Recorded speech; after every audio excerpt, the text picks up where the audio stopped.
jeez. Hi, everyone. Welcome back. You catch me mid-cleaning because I need this workbench cleaned off entirely, like always, because I need to get ready for Stafford next year by making more spares.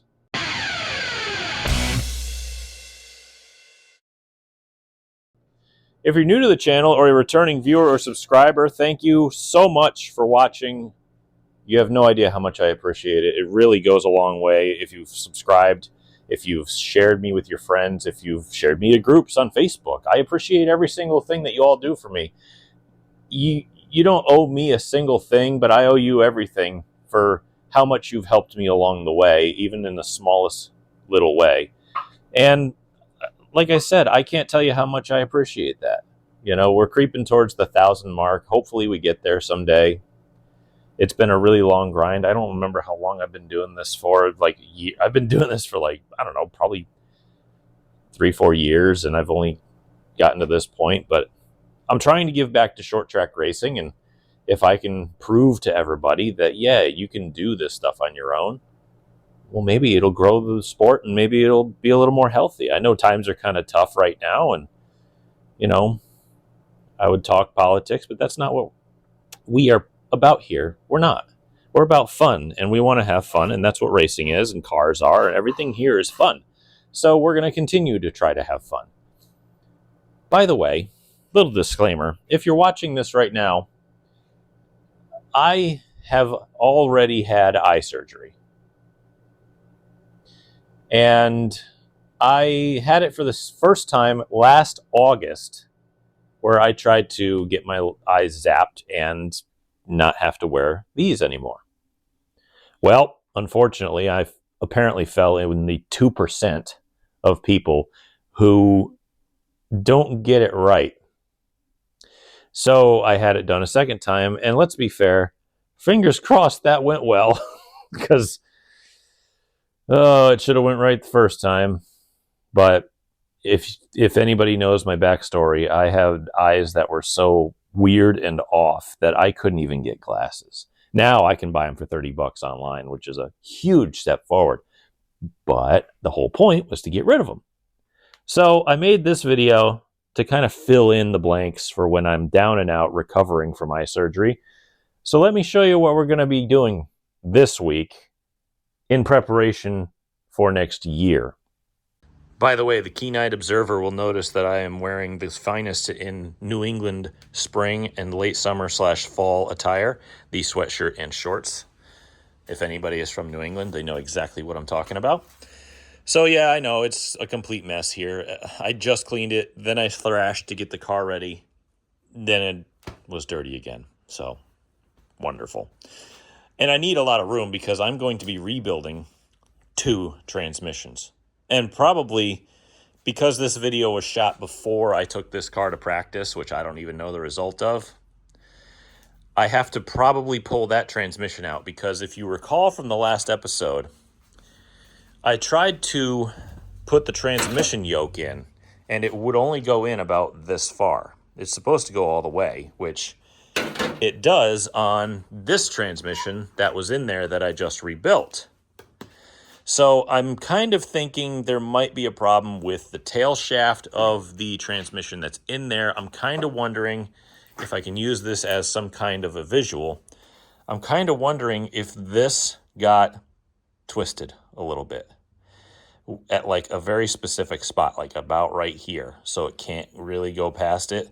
So I might be yanking that transmission out after I test it, which you've already seen that video at this point. But once I get that out, I'll inspect that. But that won't be this video. That'll be later on down the road. But I have to take this transmission and the one that's in the trailer. This one's a 168 second gear.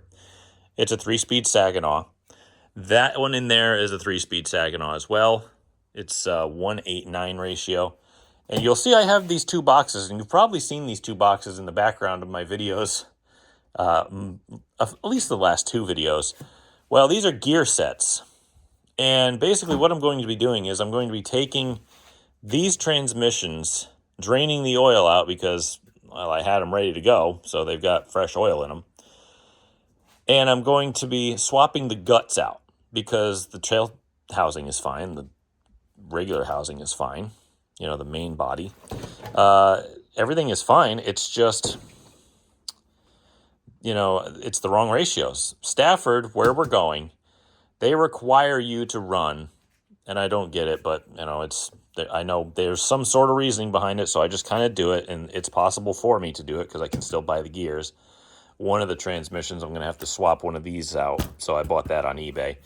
But what they want is, you know, you can run whatever transmission you want, but second gear has to be 1.5. And I'm like, well, why make a rule that you can run a 3 or a 4-speed, but second gear has to be 1.5? Because that's not possible. You can only really run the 3-speed Saginaw 1.5 second gear. So everybody just runs that instead. So anyway, so we're going to be doing that, and we're going to be making sure that we have spares. I already have a 1.5 in the car, which is legal. Like I said, it's got some issues, but it does work.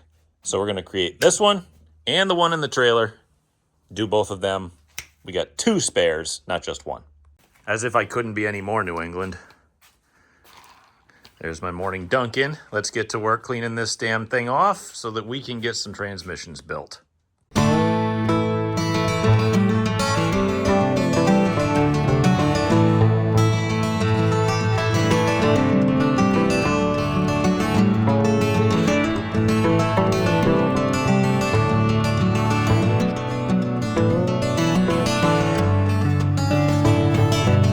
Well, this one's together.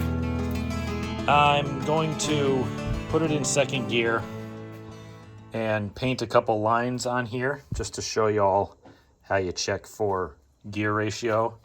Usually you just tell by the line, but since we kind of did some magic to make sure that this thing had a 1.5 second gear and a 1-to-1 third gear, essentially just transforming it into a 150. We're going to do that and check it out ourselves. Oh, my doors are opening and closing on their own, so that's frightening. All right, so since I got this one together, I still have the other one to do. We're going to show you how to figure out what your transmission is. Now, obviously, the one line, if you have a Saginaw 3-speed, is a real easy indicator of a 150. The other way you can know what transmission it is if you don't know the line system. I think one line, or no lines, I'm sorry, like this, is a 168. One line is a 150.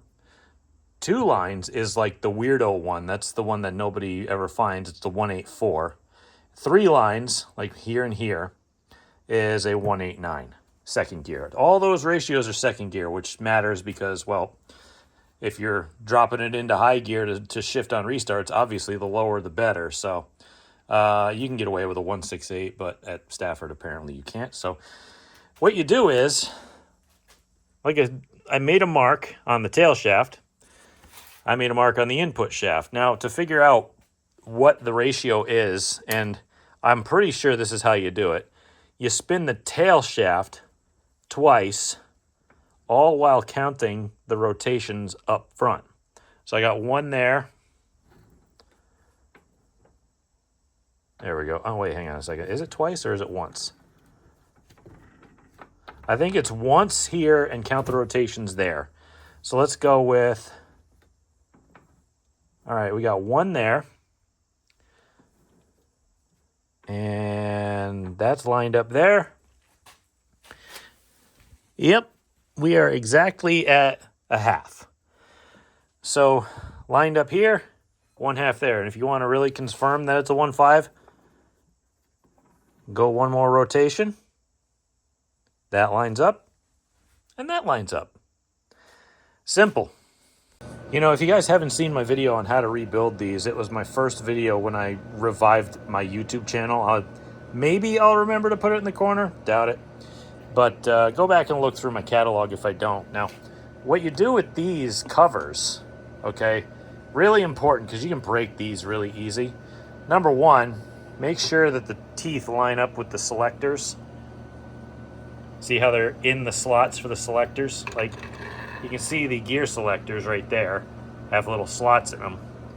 And these teeth line right up with them and go in. But there's a little pin right here. And you kind of have to go like this. See how it dropped in? Now it doesn't move. I don't remember if there's one on the front because there's not one on this one. No, there's not. There's only that one. So sometimes they're poking out of the cover. Sometimes they're poking out of the case. One time I had one that was, it was bent over, and I tried to just buzz the cover on, and it cracked the cover in half. So just keep an eye out for that sort of thing when you're putting this back together. By the way, yes, I did reuse the paper gaskets. Why? Because I never actually ran this transmission. They weren't torn. They looked fine. And by the way, they're not leaking because I put oil in it. So I have faith that they'll be okay. And if they're not, well, I'll yank it out and goop it together with some RTV or whatever. So I'm going to buzz this back together. This one will be done, dusted, and ready. And it's got oil all over it. I think I'll clean it off too with some brake clean. Well, unfortunately, I have some more obligations that I have to take care of today. So I'm going to continue this tomorrow. Hopefully we can at least get enough content out for you guys to have at least one video while I'm down and out. Hopefully without these again, even though I shouldn't even bother. It should just be part of my personality now to just have glasses because I've had them for 30 of my 40-something years. So I am going to be back tomorrow, and hopefully we've got a few more things to knock off the list. All right, it's the next day. It's early morning. You notice I'm actually dressed halfway decently, so that's kind of a tell of what I'm doing. What I'm doing is I'm grabbing my fuel jugs, and I'm going to take them somewhere. Now, the problem with that is I don't know where. I need Sunoco GTX 98 octane, which is what pretty much every track around here runs for street stocks. Now, the problem is that I called Thompson Speedway because they have an on-site fuel tank and pump system that is unmanned, and you can just go there whenever they're open, drive up to the pump, get your stuff, run a credit card, do whatever you need to do and pay there and get it. But they never answered. Twice. And I've had that happen to me a few times where I've gone up there and I can't get in. And the only other alternative is New England Racing Fuel, which is the authorized Sunoco distributor in this area. But they're an hour and 15 minutes away. But they're guaranteed to be open. So my thing is do I chance going to the track and them not being open, or somebody not having the gate open, or whatever they're doing? Or do I just download some true crime podcasts and cannonball straight to New England Racing Fuel? It's either do the safe thing and waste an extra hour and a half, or waste even more time if they're closed. All right, so I got to figure that out. I'm probably going to do some fabrication and make sure everything is tip-top in this car. I'm going to do some work to that spring pocket that's a little bit tight. And I think I'm going to do a couple more things to get this thing ready. And I'll put that in this video, which I'll show after we go racing. But racing's more fun, so I'm going to put that first. So, decisions.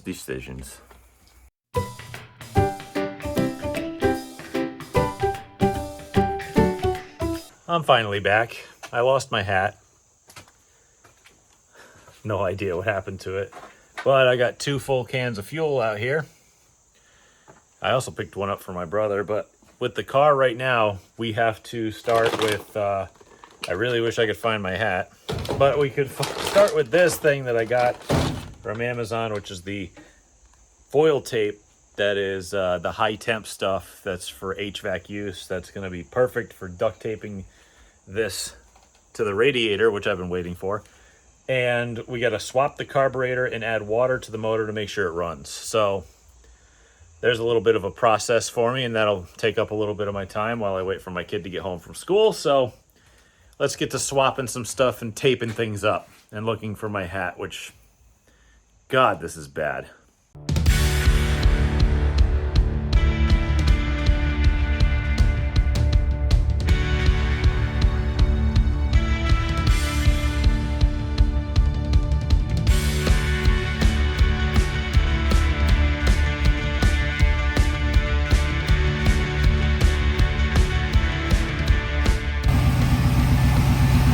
I've had it running for a little bit. We're just trying to get the water circulating so that I can check the hoses and radiator, make sure there's no leaks. There's water all over the floor because I made sure I burped the system clean here. I hope you all can hear me.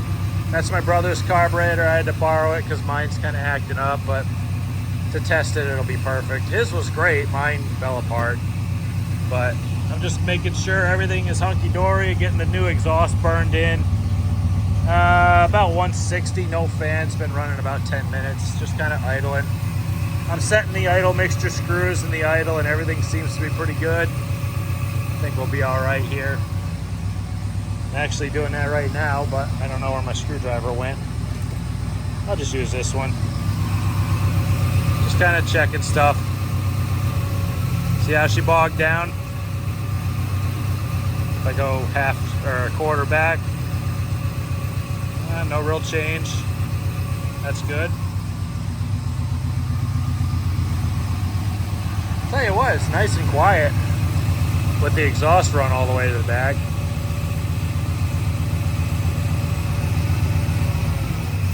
Oh, that killed it.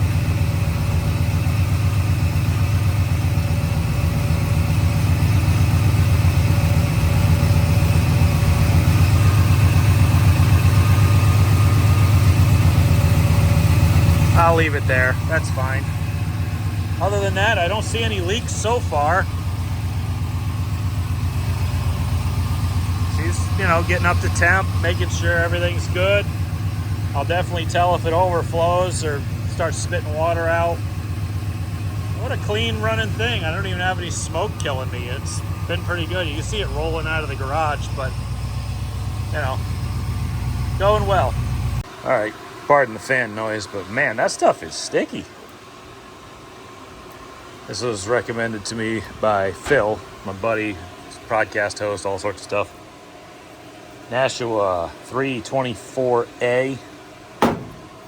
It's pretty expensive foil tape, but I'll tell you what, it sticks to everything, including a hot radiator. I think I got this thing up to about 190 and then started doing this, and it's still there.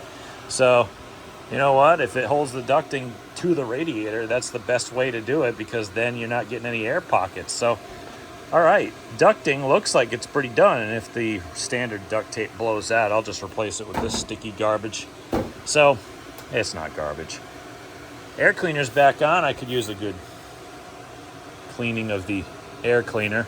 So now I got to focus my attention back to here because this adjuster, we cut it a little too short, even though I kind of second guessed it. Well, guess what? Now it's too short. So I'd really like a little bit more adjustability. So what I'm going to do is cut it out and take this inch that I had cut out. I'm going to measure it, mark it all the way around, make sure that it's as flat and level on all the corners because obviously it's not, 100% perfect or anything, but we'll try to get it as close to perfect as possible all the way around, and then I will weld it to that adjuster, stick that back in. I think the right front is okay, even though I only spaced it out an inch. Yeah, that's got, let me see here. Oh yeah, we're only about halfway down the threads on that, and that's about at 7 inches already, so we'll leave that one in there. We'll put an inch in this left side because we are way too low on the adjuster screw. And I'd really like a little bit more leeway. And like I said, at this moment, it's at about 6 5/8, and it's not got any lead in it, not me in the car. I want to make sure it doesn't have any problems. So I think we're just going to do that.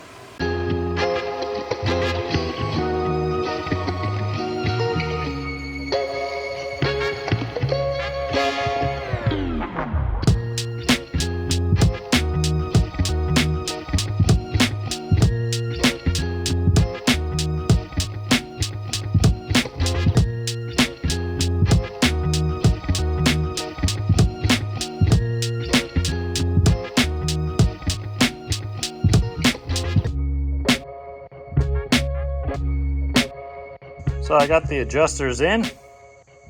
I even threw a little coat of paint on them. Everything should be done here. I didn't even find a leak or anything. Radiator hoses are good. Everything's sealed up. Exhaust is working fine. It's actually nice and quiet, which is great. borrowed carburetor seems to work just fine. Had to do those little adjustments. Otherwise, it's fine. I mean, everything came out well. The tape seems to be holding. I'm probably going to get under it and finish that off later. I don't want any air leaks whatsoever because that helps with cooling. Like any little gap, this you can consider your front air dam like a pressurized area, and it'll find every little place to go around the radiator and not go through it. So I want to make sure that's clean and done up nice. Like I said, I've been looking over this thing, trying to find something wrong with it, and everything seems to be pretty good, knock on wood. We're just going to go do a nut and bolt check, and hopefully this thing will be on scales tomorrow. As for me, I am literally just going to spend the next, 10, 15 minutes cleaning up, and I'm going in the house. I got other obligations tonight, and I got a lot of stuff going on tomorrow, like going back to work and having maybe some folks come by and help me put this thing on scales, and that'll be fun, and we can see what we're really looking at here, and hopefully start stuffing lead into it, which I've never done on one of these cars. So we'll see if they're camera shy or not, and if so, we won't film, but if not, we're putting some time lapse into this thing, and hopefully we can get this thing set up, ready to go nice and early, and I can do all the finishing touches, like get the trailer loaded, size some tires, do all that stuff, whatever we got to do. So, I guess I'll see you tomorrow.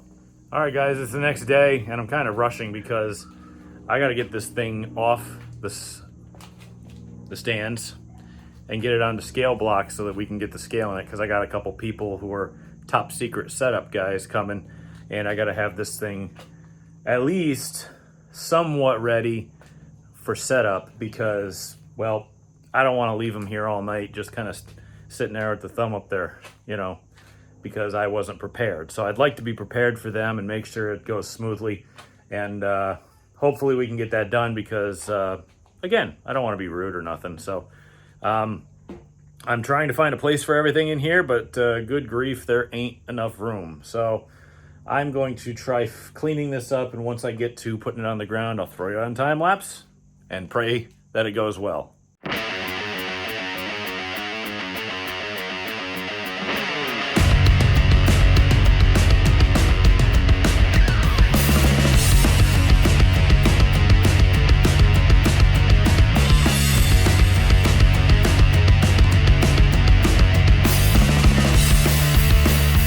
It's kind of funny. We're really not that far off of what I expected, but luckily I know enough to write things down and take notes and stuff at this point in my life because I just haven't been doing it very much lately, and it's pretty much shown. I mean, we've struggled tremendously when I started getting frustrated and just not writing things down, but the new car is getting everything written down. I don't care if there's a speck of dust in a spot in the car. I'll be like, dust here. But I'm thinking about what we got to do. I'm kind of surprised by some of the numbers, especially left side weight, because I think we're only allowed 54 max at Stafford, and right now this thing is a hair above it with 0 lead in it. Now we have to add like a bunch of lead to it, so which is exactly what we wanted to do. The other car, we wouldn't add a heck of a lot of lead because, well, it was heavy. This car, obviously it's not. So I got to add like 200 pounds of lead to her, and hopefully, fingers crossed, that'll make a big difference instead of the old car, because now we can at least put it where we want. Maybe it'll make a difference, maybe not. Maybe I'm doing all this for no reason. Who knows? But I wrote down all my frame heights, and I got to move the tires that have the scale pad on it because I'm waiting for the guys to come. But I wanted to get a good baseline. So what I did was I stuck the camera on there because I couldn't read it because the sun was shining through the windshield and glaring so bad I couldn't do it. Just hit record on my phone, jumped in the car, sat still for like 2 minutes, and then got back out and searched through my phone to find the scale numbers and just took a screenshot and wrote them all down. So that's kind of low tech, but hey, it works. So it's my eyes without being able to see. So we're going to keep writing, moving, and figuring lead and stuff. And I got to put a hair more on the right than the left. So let's get to it. So I'm cleaning up after our super secret setup session. Say that fast. Everything went really well. And we got it done really quick, except for there's a really strange problem that we had. The clutch pedal self-destructed. So there's fluid on the floor. I think the snap ring just kind of failed and the piston blew out the back of it. So that stinks because now I have to reach for floor pedals and try to get that off. That's not going to be fun at all because the way I put this in, this wasn't here, or this, or this, or this. I put it in when it was essentially a bare chassis. Oh, this is going to stink. So anyway, I'm just looking at how it's designed. I know I did it so that I can take it apart, so it's not a huge deal, but it is going to really stink. I have another one. It's not a big deal. I can just rip one off. And bleeding, it's not an issue either. It's just that I've never seen that in my life. That is real weird. Either way, I got a few little things of homework to do. Little things I got to tweak on here and there to get the setup just right. I got to get this thing cleaned up and nut and bolt it front and rear. And once we get all of that done, hopefully it'll be ready. But as with anything, especially a fresh build, there's always teething headaches. And numbers are one thing, setup is another. I got to put the lead in the car, and I don't even know how to do that. I'm going to have to drill holes in the chassis and slide lead into it and stuff. And, just things of that nature of just trying to get a few things done. But I only have let's see, today is Tuesday. We got it on scales. We got numbers. We figured that stuff out. Then I just got to put the lead in there and finalize it. But I only have 2 more days to get everything completely done before this thing has to be loaded up and at the racetrack Friday by 8 a.m., 8:30 in the morning, 9, something like that. So while it seems that we're in really good shape, at the same time, we've still got a lot of work to do. And this might get hectic very quick. I'm actually kind of concerned. So I'm going to stop talking. And instead of going in like I normally would, I'm going to get to work and keep going for another, hour or so and try to fix these problems. Because if I could get this done, then I don't have a lot to worry about. So I think we're going to take the big one, which is clutch, and do that first.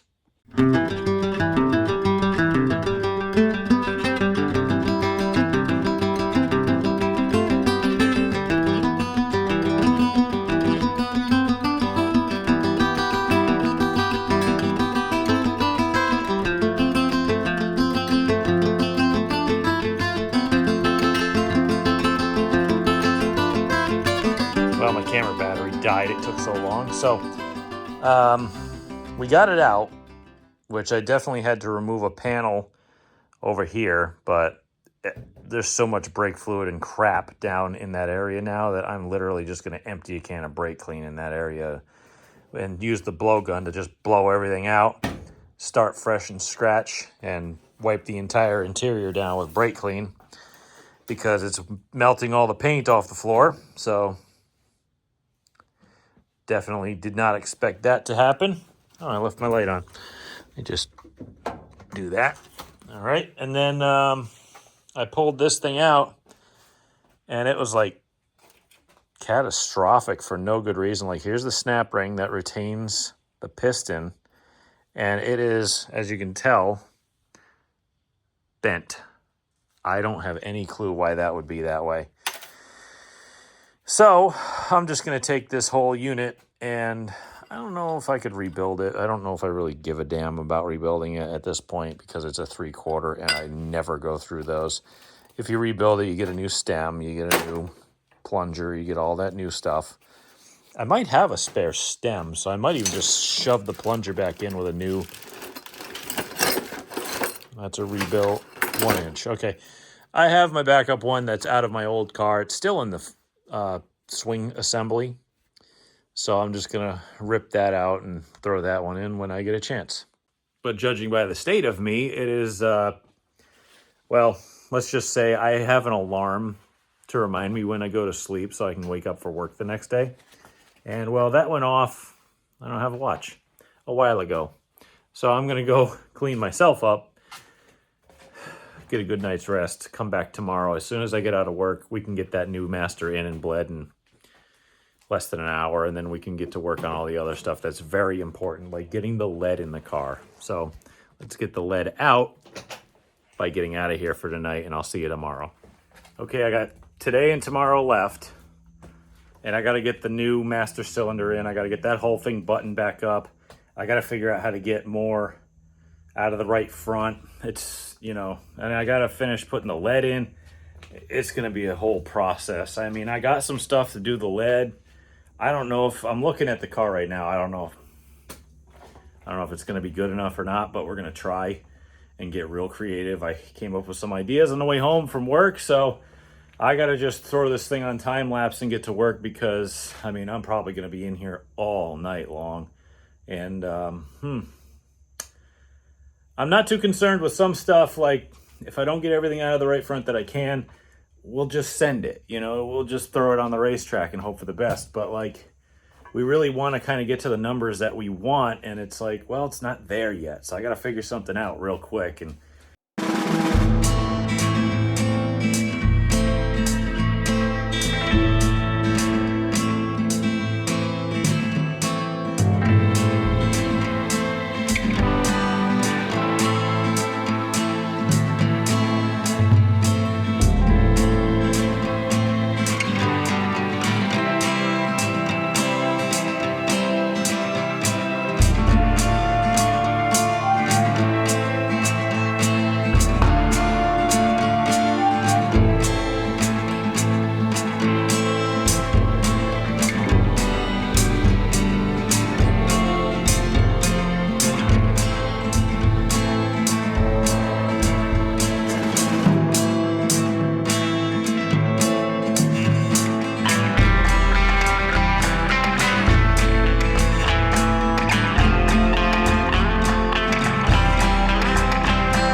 that certainly was the least fun job that I've done so far.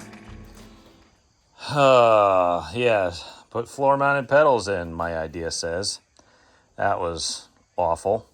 I need to completely clean it out now because there's brake fluid everywhere, eating all the paint, which is awesome. So there's like streaks in the interior. You can see there's a big patch just kind of missing. Yeah. So that was very unfun. I had to take a panel out from the interior and try to do this with my hand and just kind of get it in there. And of course, these don't work anymore because, you know, years of civil service and other things. Don't read too much into that. But now I finally got it working. It took me almost as long to bleed the damn thing as it did to get the thing in. Oh, that was also stupid because that should have bled right out because it's a clutch. It should have gravity bled, but it didn't. So either way, I finally got clutch pedal now. I finally got no leaks. I finally got at least brake fluid sprayed off of my exhaust, which is right below it. Now we're going to work on getting that lead installed into the frame rails of the car, which is a nice place for it because, well, these tube cars, you can do that. In the old cars, we used to build lead trays, like little gantry systems, and bolt the lead onto those. But at least in these tube cars, there's big side rails. So you just stuff the lead in there and just say, oh, there you go. We're good to go here. So I've got a solution that a buddy of mine sent me an idea, and it's sitting in that Homer bucket down there. And it's literally just PVC pipe that I'm going to use as the standoffs to hold the lead in because it doesn't weigh a lot. It's Schedule 40, so it's really stiff and strong, and it's PVC, so it doesn't really break easy. So it's all kind of the best of both worlds.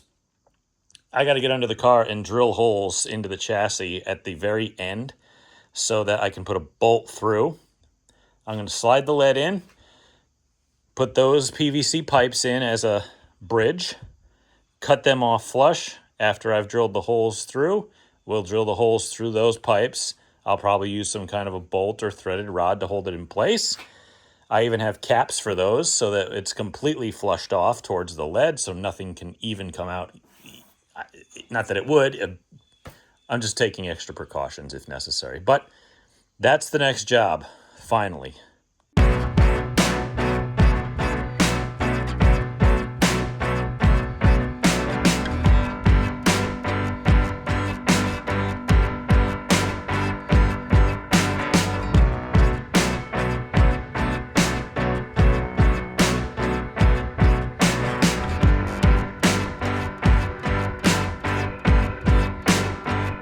Started putting it back together, putting tires back on it. I haven't even really sized them. I kind of eyeballed them. They looked all right. We threw the thing on scales and hoped for the best, which is really not the way we should do things. But the lead is in the rails here, and it looks pretty decent. It's very secure. You know, I got Schedule 40 piping, and it doesn't move. You know, if it doesn't move, it has nowhere to go, and you got a grade 8 bolt holding everything in. Well, the only way it could really break is if it slammed back and forth like this, and if it can't do that, then it can't break. So that lead is in there securely. It's not going anywhere. I left it exactly where we had it on scales, so hopefully everything comes out okay. I mean, the right side, we had it kind of stacked on the rail, front and rear, and I just kind of made it in the middle, and let's just hope for the best on that thing. So otherwise, I have to turn my attention forward here and work on trying to get some geometry out of this right front, because for some odd reason, in my last car and in this car, I have the exact same problem. I can get whatever I want out of the left front, but I can't get anything out of the right front, and I don't know why. So I'm going to go search through my parts bins and online and the rule book and make sure I can do certain things to try to get that. I can't do a heck of a lot. I can't cut and weld mounts. I can't cut and weld headers. I can't cut and weld the uppers. I can't do anything. The headers have to remain untouched. The mounts have to remain untouched. The uppers and lowers have to remain untouched. I can't slot any bolts on the frame. I can't do anything besides be really, really clever. So I see guys getting away with doing this, and I'm like, well, I don't know how the hell they're doing it without cutting things. So I guess I'm going to have to start reading and looking up stuff, but I guess that's how I'll spend the rest of my night tonight and likely tomorrow, trying to figure out if I can get that out of there or not. But this is going to be a fun process. It's way too late at night. I've been here standing next to this tire pile, sizing stuff, and I can barely move. I got parts, spare parts, a bucket of whatever that is, more parts, gauges, tools. I did everything I possibly could to get this thing to do what I wanted it to, and I mean, we got one number, but the second one is way off. Like, it's like half of what we want, which is kind of trash. So, I mean, we're going to have to make do because I don't have any more time. Tomorrow, I have to spend essentially centering the steering and getting that alignment done, and then probably rolling it on scales one final time, and then cleaning up this giant mess of crap and bringing all my tools with me to the track. And I'm exhausted, and I have to load up tomorrow night. So that means I have to go to work. I have to come home. I only have a couple hour window to finish whatever I have left on this car and stuff it in the trailer and hope for the best, because I'm not loading a car up at 6 a.m. and going to roll out of here at 8:30 to be there at 9:30 because the track goes hot at 10 for practice. So it's like, I don't even want to know what time it is. I think the family already went to sleep. I should have hours ago, but just the only thing that's been the consistent to this entire project has been the same thing as any other brand new car project. It's going to take you a minute. you're going to run into a lot of problems, and you're going to run into a lot of failure and a lot of like, where did I put this tool, and what, I don't have a bolt for that. Now I got to go find one. And, you know, I don't have the right tool or something like that, or I need to wait for parts. And it's all just part of the process of putting a new car together. And I've been in here swearing and hurting myself all night, and then I had to kind of take a second and remember, hey, this isn't serious. You know, you're going to go out there and you're going to try to put the car on the racetrack and just at least see what it does. And if for whatever reason something happens where, you know, you don't want to run it, or something's wrong, or you don't want to chance it, you could always stuff the car in the trailer after practice, stick it out in the parking lot, and then go enjoy the races for the rest of the night. I'm not in the points. This doesn't matter, you know? So I had to take a second and just kind of say, okay, the main goal is to get the car on the racetrack. This isn't make or break, you know? We need to just shake it down to make sure that it works. And if it works, that's job one. We can work on it from there. I absolutely do not want to have to go out on the racetrack next year with a brand new car and say, oh man, I wish I had time to shake it down.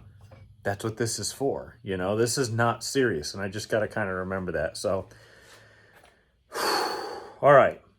I might clean up tools. Kind of doubt it. But otherwise, I've got a list of things to do tomorrow. And it's basically just get the toe right. Maybe roll it on scales to take a look at it and make sure everything's okay. And if everything checks out in those two things, we're just stuffing it in the trailer and going. Okay, so I'll see you tomorrow. Okay, guys, it is the final day for me to get this car ready, and we've reached scramble phase alpha, I guess. I don't know. I'm not good with these types of names. So essentially, what we have to do is get the front end aligned, center the steering, do toe. We might have to string the car to do that.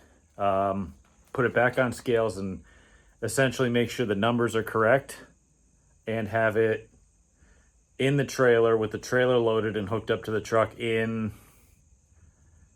I don't know, 4 or 5 hours. I could be later, but I don't want to be a bad neighbor. And, you know, I want to actually make sure my neighbors don't hate me. Therefore, they won't complain about me owning a race car like a lot of people do. And I don't feel like firing it up at 6 a.m. tomorrow either, because I have to leave here no later than 8:30 in the morning. So, it's time I got to put the camera down and just start scratching things off the list that I wanted to do, but is not really necessary. And we just got to get this thing done because it's absolutely go time.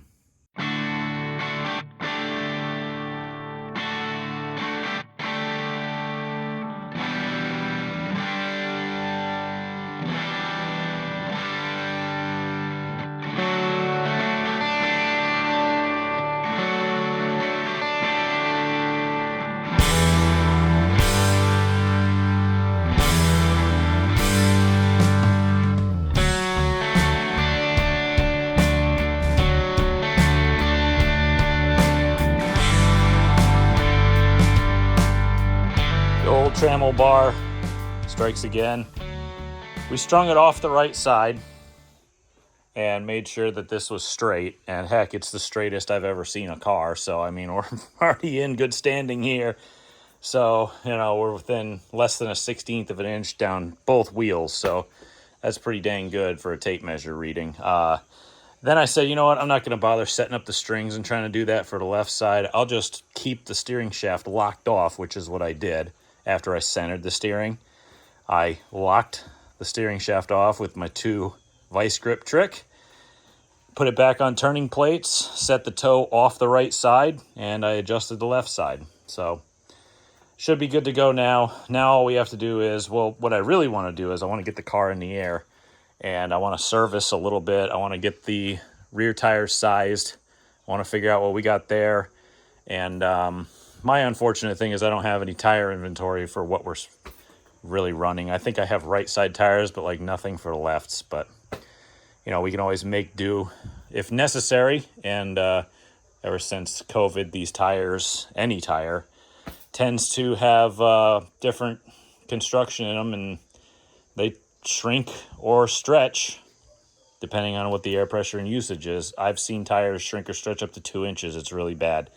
So they're not consistent anymore. It doesn't matter the brand, so don't yell at them, even though I don't like them. So either way, this needs to be scaled one last time. I need to know what it is before we roll it in the trailer. I need to just kind of measure tires, and then we're just going to load stuff up, and it goes in the box. And hopefully, fingers crossed, that's it. I do have a couple more maintenance items, though. I do remember that I did not pin this right front upper ball joint. Yep, by the looks of it, it does not look pinned. So I'm going to be doing that real quick. I'm going to take another look through the suspension. I think I'll just stuff it in the air real quick, make sure that everything works. I might just rip the quick jacks out for this one because I can get right under the car as fast as possible. And since I moved the exhaust, it will fit now, which is a very nice thing. And I will nut and bolt the whole car, put her back on scales, set the ride heights, measure tires, just basic setup stuff. And that's all the stuff that I really got left. Actually, I'm marking stuff off the list. I got toe done. Check scale, load. And we'll play with the lug studs up front if we have to, because I don't know if we meet the track width requirements or not. So if we do, I might have to change those. Either way, I'm going to put a fan on and get this thing going again.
Well, I'm over here looking at the car and trying to figure out what went wrong, but some reason we got a whole mess of ride height issues, and I'm trying to go over the paperwork that I have up here, and it's not really measuring out what I need it to, but I'll just have to refer to the sheet, just kind of finagle it until I get to that point, and hopefully it calms down. But we're a little bit off.